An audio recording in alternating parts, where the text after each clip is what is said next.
Why, oh, why do our kids lie? Welcome to the Raising Rich Kid show, everybody. Okay, so tell me, have you ever been in a situation where, let's say, maybe you've come downstairs and you've realized there's spilt milk or syrup all over the counter, maybe even the floor?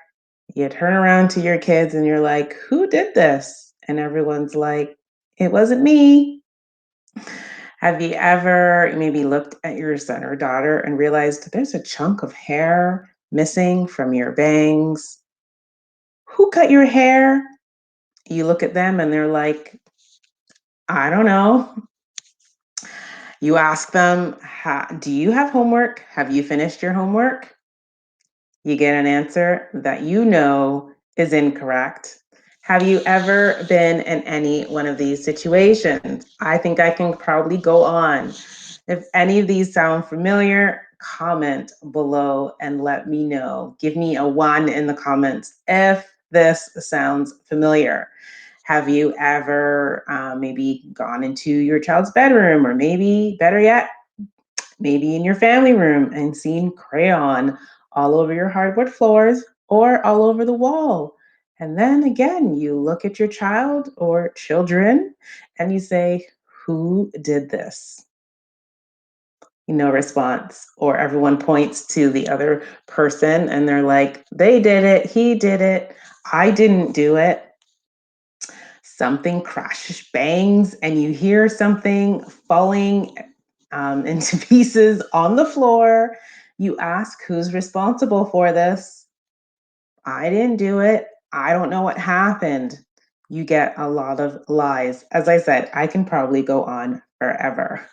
So, the question here today that we are going to be talking about: why, oh, why do our kids lie? Okay, so this is a common question that I often get when I am speaking with parents. So, before we get started, let me take a moment to introduce myself.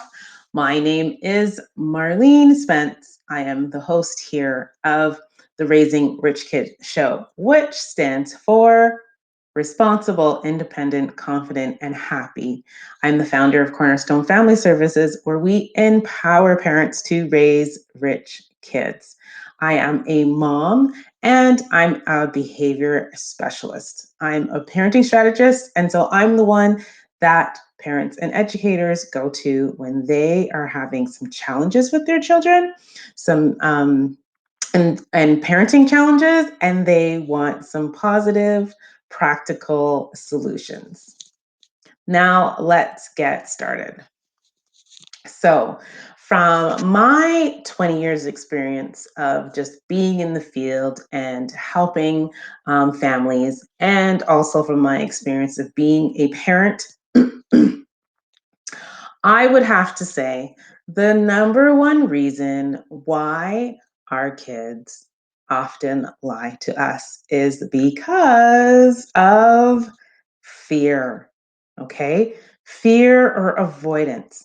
They are trying their best to get out of whatever that consequence is that they think is going to happen, and so they are just doing whatever they can, which is lying, to get because of fear.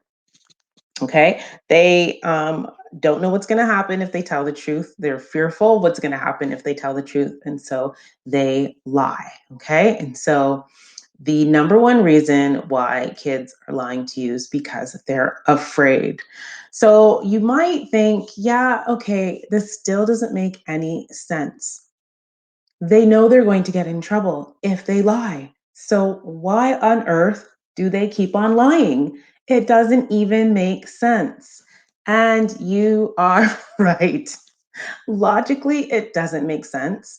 But I'm telling you, it's more than just them saying it. There's an actual parts in the brain that makes this happen. So, okay, so I'm not a complete expert on this, but here I am. I'm going to try my best to explain it. So, in our brain, in the frontal lobe of our brain, there's our frontal cortex. Okay. And so, our frontal cortex, let's do a demonstration. So, our frontal cortex here in our brain deals with all the emotions, our thoughts, our planning, our problem solving, kind of helps us to have all that logical thinking. Okay. Sorry, I should do this. Okay. That allows us to have logical thinking. What happens, okay, when they go into, oh my gosh, I think I've gotten caught. What do I do? Their brain goes into a fight and flight mode. Okay. And so what happens is this tiny piece in your brain called the amygdala completely takes over. And so the amygdala is what's comes out when there's a lot of fear and anxiety. Okay, so this is your fight and flight response. It takes over the logical thinking, the logical part of your brain that allows you to kind of regulate, to problem solve, to think clearly. That goes out the window, and your amygdala takes control. Okay. So if you think of those situations where you felt very nervous, um, and you've kind of been lost for words, or you have to speak in front of somebody and you kind of fumble and you just can't even think clearly, this is what happened. It's your amygdala taking control. Okay, it literally takes over and takes over all your thinking. Does that make sense? So this is why they often end up lying in these situations, even when you're like, why on earth would you lie about this? I've talked to you many times about lying and you continue to lie because they keep on, because they're so fearful of what's going to happen. They don't know what to do. And the amygdala just comes out and they get into fight or flight mode. Okay. And so, what can we do then? So, how do we stop our kids from lying? So, two things, two tips for you on how to stop your child from continuously lying. Number one, okay, I love this saying that says, mistakes are a proof of trying. Okay. When your child makes mistakes, yes, I know it's annoying. Sometimes it's frustrating. It doesn't always happen at the right time.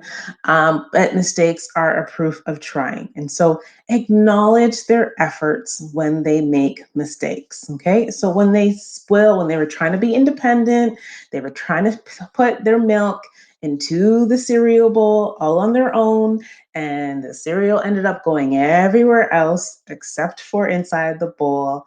Um, in those moments, and then I know, and then they lie about you, and then they lie about it. But in those moments, again, they're lying because they're fearful. They're lying because there's probably has been another incident where something similar has happened, and they knew they got in big trouble for it. Okay, and so when those situations happen, and again, I know it's naturally, I know, again, if it's in a situation where you're in a rush, we often feel like and get angry and um want them to kind of admit and stuff like that. But remember that they're kids. And I often say that often. Remember that they are kids. And remember, even us as adults, we do the same thing a lot, right? Think about when you're really late for work, maybe you woke up, maybe you woke up late, maybe the Starbucks line was very long and you get into work a few minutes late. Your boss asks you, "Why were you late?" You might lie. Why are you going to lie? Because you are fearful you're going to get right? You're going to get in trouble and you don't want that consequence. So think about those situations where you yourself have lied, right? Why did you lie? Because you were trying to avoid something. If you had a boss, or if you had someone who was like, that was very graceful and was I'm going to understand, be understanding as to why possibly, or how this mistake happened, then you might be, or you probably are going to be more likely to accept responsibility and say, yeah, okay, I did it. I was wrong. I probably shouldn't have done that. It was an accident. And take responsibility for it. Okay. So that would be number one. Just acknowledge that their mistakes are proof of lying and acknowledge their efforts. Number two is create a safe place for them to tell you the truth. Okay. So many times, again, this kind of goes back to even the first point. Many of the times when our kids aren't successful at something, when they fail at something, um, and right, again, we often will get angry or upset for them not being able to do it well. But if we take the moment to acknowledge their efforts, if we create a safe place for them to tell us the truth, then they're more likely to tell us the truth, right? So often, um, what I say to my kids is, I really want you guys to tell me the truth. And I'm really going to, because I appreciate when you tell me truth, then you're going to get into less trouble if you just come forward now and tell me the truth, right? Or in those moments, those little moments, even when you catch them telling you the truth where they could have, lied or they didn't appreciate them for telling you the truth, right? Say, you know what? Because you told me the truth, I'm now going to do this. Reduce the consequence, or sometimes, honestly, sometimes I haven't even given my kids a consequence at all because you did what I wanted you to do. You came to me and you told me the truth. And I've done this from my kids were, very small, 1 and 2 until now. And my kids are now 8 and 11. And we have these conversations very much. And I'm going to tell you a story after this, just to talk about how this really works now and how I'm seeing this now in my 11-year-old. So have those conversations because you told me the truth. You know what? I'm actually not going to take away, your tablet. I'm actually going to allow you to go to that birthday party. I'm actually, because you told me the truth, let the truth have value. Okay. Praise them. Don't be like, well, you should have told me the truth. I know you've got to tell me the truth. Of course you should have. No, appreciate that they have taken responsibility for their actions and appreciate that they've told you the truth. And I'm telling you, once you do that, they will be more likely to tell you the truth and not lie to you so often. Okay. Often, another thing that I do is I give them a way out. Okay. So I always tell my kids, if you tell me the truth, you doesn't mean you're not going to be in trouble. Okay. And even when they're small, I always used to do this. If I know, or if you tell me the truth, okay, you might get into this much trouble. But if you lie to me and then I find out that you were lying, you are going to get into this much trouble. Okay. And so I would say, do you want to get into this much trouble or do you want to get into this much trouble? And obviously it would be like, I just want to get into this much trouble. Right. And so then honoring, okay, so then you need to tell me the truth. And that's another way to honor when they tell you the truth. Create a safe place for them to tell you the truth. And my kids would always be like, okay, yeah, I do not want to be in this much trouble. I just want to be in this much trouble. So I better tell the truth now. And again, so this is kind of how this has played out. So again, my daughter who's 11, I've been saying to her since, she was 1 and she started to lie.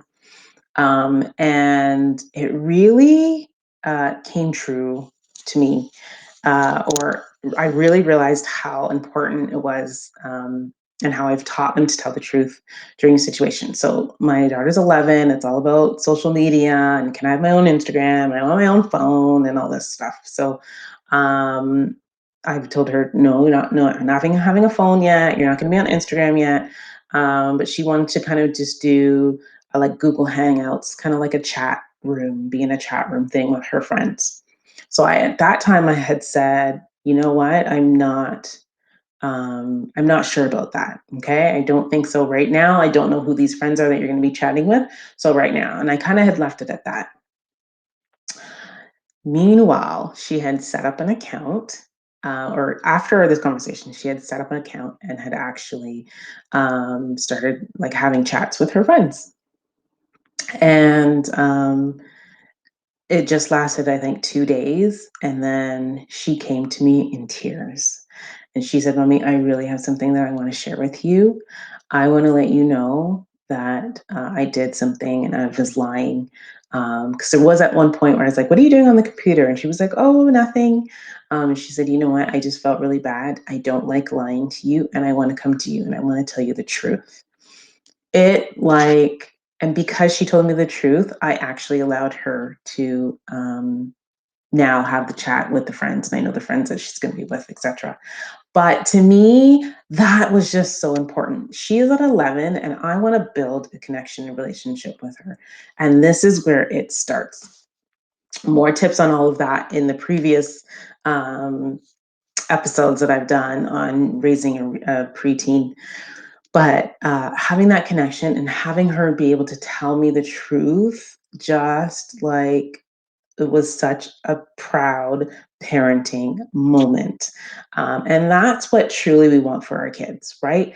Especially again, going into their teenage years, you want to keep those doors of communication as wide open as possible. And so if they feel like they are too fearful to tell you the truth, then they are going to be lying. A lot of things are going to happen behind your back if they feel that there isn't a safe space for them to be able to talk to you, and that everything is always a consequence all the time, whenever, even when they've confessed and taken responsibility for what's wrong, then that does create an environment for them to continue lying. Okay. And so I'm encouraging you today. You can start today, create that space, safe place.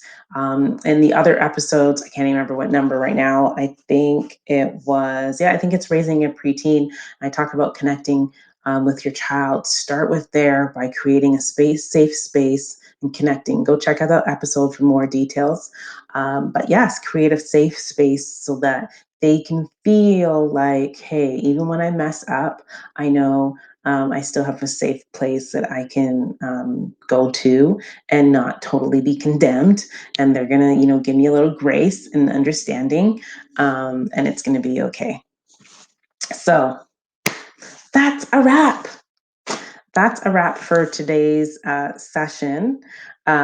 So, what I want you to do, I want you to make sure you subscribe to this video. I am going to be here every Tuesday at 9 o'clock Eastern Standard Time. And we are going to be talking about parenting, all things parenting. So be sure to subscribe, hit the bell so that you get notifications of when I go live. And we are brand new. So please share, spread the word.